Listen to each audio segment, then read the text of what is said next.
Hello, everyone. This is Haley Clark and Samantha Owens facilitating a discussion about a study reported in the Journal of Negro Education by Judith W. Greenberg, Marietta S. Shore, and Helen H. Davison titled Caution and Creativity as Correlates of Achievement in Disparate Social Racial Groups. This article was published in 1972. So to give you a frame of reference for this time period, we've listed some important events that were happening that year. So Richard Nixon was president. Title IX of the Education Amendments of 1972 came into law and prohibited discrimination of the basis of sex in education and education employment. America was still involved in the Vietnam War at this time. And also the Black Arts movement was in full swing, which saw a proliferation of Black artists, poets, performers, and musicians. So the researchers in this study wanted to find out if the traits of caution and creativity would manifest in high achievers regardless of race and social class, because they saw this in lower class Blacks who were high achieving. So they wanted to see if it would also appear in other groups, other races, and other social classes. They reported in the article that average school achievement and IQ level differ between social class groups and between racial groups, which indicated that middle class and white students scored higher on average. So they sought to prove that there was a better correlate of whether a student, regardless of race or social class, would be a high achiever.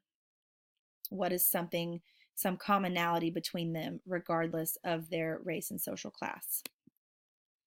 So the subjects of this study were 40 upper class upper middle class white students who attended a suburban school, and then 40 lower class Black students who attended an urban school in central Harlem.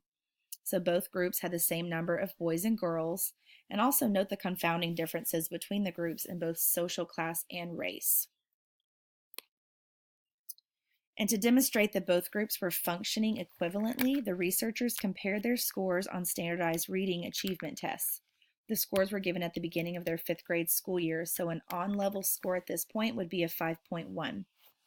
The lowest scoring students were approximately on grade level, while the highest scorers were reading on a 10th grade level. Overall, the mean score for these students was slightly higher than a beginning 7th grader. So for the purposes of this study, caution was measured in 2 ways. The first way was through a multiple choice test where students were told to mark all possible answers ranging from 1 to 4.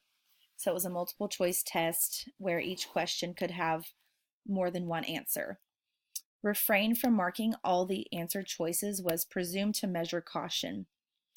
And 12 of the questions on this caution test included made-up words like Calibran or Lemus to control for the amount of knowledge a student may have. So since these words are made up, no student can possibly answer these questions with 100% confidence. So refraining from selecting an answer would come across as cautious to the researchers. And then there was another caution test through marking neutral on a 12-point rating scale in regards to schoolwork and TV. These students were marked as having attitudinal caution. Then to assess for creativity, for the purposes of this study, creativity was measured through a nonverbal test. So students were given an unfinished drawing and told to complete the picture. For example, this picture down in the bottom right corner would be maybe an example of something that they would get, and they would have to add to the picture to create a whole picture. So their results were graded on 4 categories: complexity, asymmetry, dynamism, and fit to stimulus on a scale of 0 to 3. Originality and popularity were also scored, where a drawing was considered original if it only occurred once among the 80 drawings, and a drawing was considered popular if it occurred at least 5 times among the 80 drawings. The 3 tasks, the caution test, the somatic differential rating scales, and drawing completion were all group instruments. They were administered to the children in their classrooms by the research personnel. The results of this study show similar scores in caution and creativity. Middle-class white children averaged a 40.65 on the cognitive quotient test, while the lower class black students scored an average of 38.8. For the attitudinal quotient test, middle class white students averaged at 10.15 and lower class black students averaged 10.45. For creativity, the average for the middle class white students was 43.3 and the lower class black students averaged 46.9. There are several interesting observations, including that both groups showed a high level of cognitive control, and the black males in the study had the highest average of creativity scores. It should be noted that there were no norms on these measures to compare to other groups, high achieving or not, but some interesting observations were made based on the results of this study. For example, both groups showed a high level of cognitive control by refraining from checking an average of 40 out of 48 questions on the quotient test. Black males averaged 50.6 on the creativity test, while the other groups averaged in the 42 to 46.6 range. The children's mean score of original drawings indicates a fertility of ideas in both social groups, with each child producing an average of 3 out of 8 original drawings. The average number of popular drawings was also 3 out of 8, which indicates an awareness of reality and common sense. The similarity appeared despite the apparent differences in economic level, living conditions, and school conditions and racial background.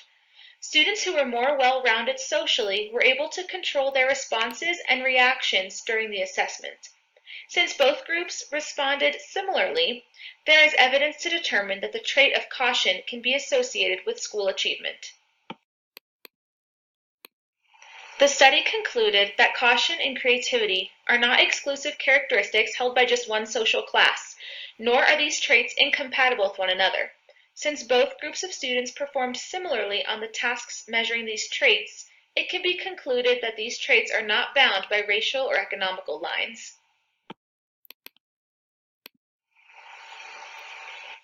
A study from Buffalo State College in 2017 shows research on creativity and socioeconomic status.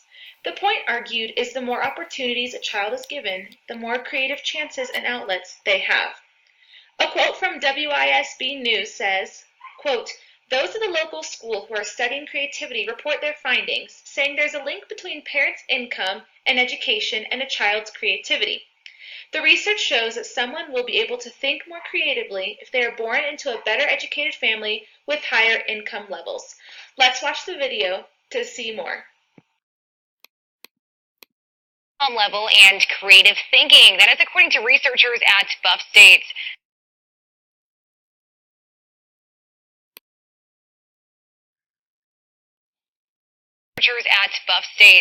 News 4's Allie Ingersoll has the details. This is one of the many ways researchers are conducting a creativity study here at Buffalo State. They're drawing this little semicircle here and seeing how students complete it, whether they're closed or open. And they're saying the way that they do finish it shows a lot about the way that they think creatively.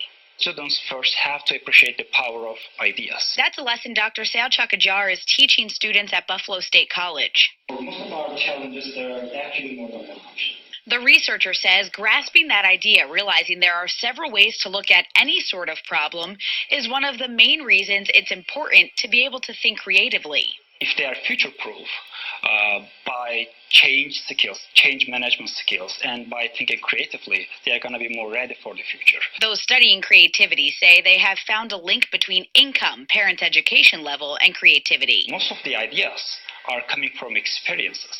And Dr. Ajar feels that's where the correlation between socioeconomic status and creative thinking comes from. He says when looking at the ways that kids and students form ideas, we have to go back and look at the environment where they were raised. Those families provide more opportunities. They are more conscious of their kids' needs. While the assistant professor conducts the research through different tests, he says it's sticking with the group, which is about 100 students each year, and helping them tap into their creative side is what he enjoys most. As we provide more opportunities to the kids, as we expose them to different life experiences, diverse life experiences, they are basically opportunities for creating more and more original ideas, and we have to embrace them. We have to be confident in our own ideas. Researchers here at Buff State say that they think they have to collect data for the next year before they think that this part of the study will be completed.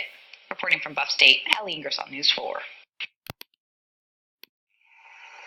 Discussion prompts. Do you think not having a norm score for children outside of the high achieving group in the study affects the validity of the results? Can you think of any other ways achievement might be measured that would transcend a student's race or social class? In what ways do you see caution and/or creativity measured in your classroom, school, or district? What thoughts on the video do you have? Do you agree with the research found? Feel free to post your response to one or more of the discussion prompts. We look forward to hearing from you all and continuing this conversation. Thanks, guys.